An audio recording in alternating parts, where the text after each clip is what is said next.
The Great Pyramid was built by hand, in one lifetime, and it wasn't slaves.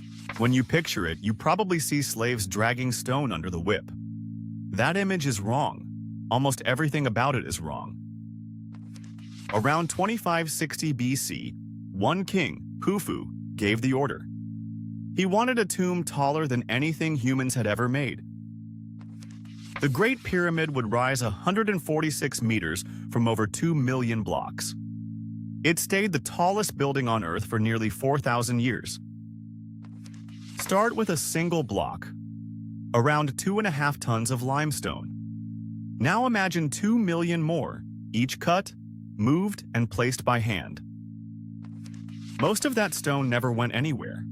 It was quarried a few hundred meters away, right there on the Giza Plateau. The tools were simple: copper chisels, wooden mallets, and hard dolerite stones to pound the rock.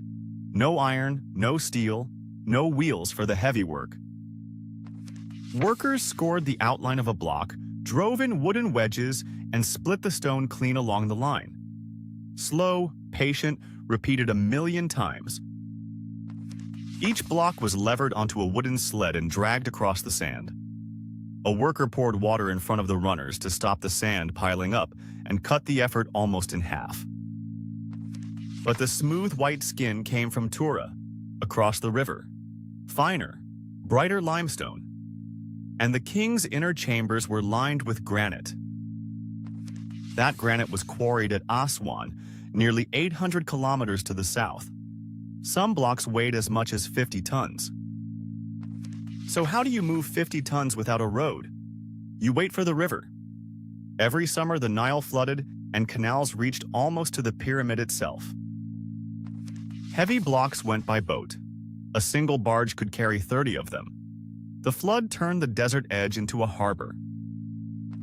And we are not guessing. A real logbook survives, the diary of an official named Mirror, written by the men who did it. Mirror's crew ferried white limestone from Tura to Giza, 2 or 3 round trips every 10-day week, in the 27th year of Khufu's reign. Which brings us to the workers. They were not slaves. They were paid, housed, and fed. Thousands of tons of bread, beer, and cattle. Archaeologists found their town beside the pyramid. Bakeries, breweries, sleeping halls, and a cemetery of workers buried with honor. They worked in crews with proud names painted on the stones.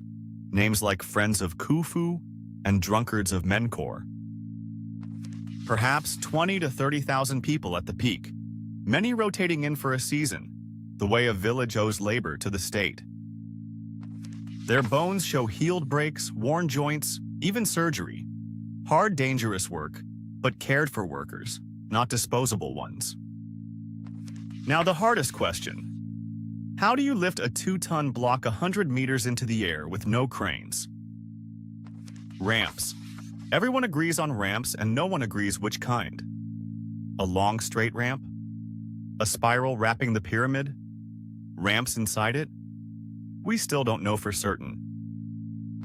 Whatever the shape, the method was the same. Sleds, ropes, levers, and enormous numbers of people pulling together, one layer at a time. And the precision is the real miracle. The base is leveled to within a couple of centimeters and squared almost perfectly to the compass.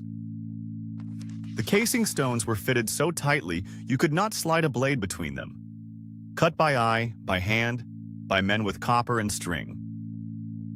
When it was done, it was not bare and brown.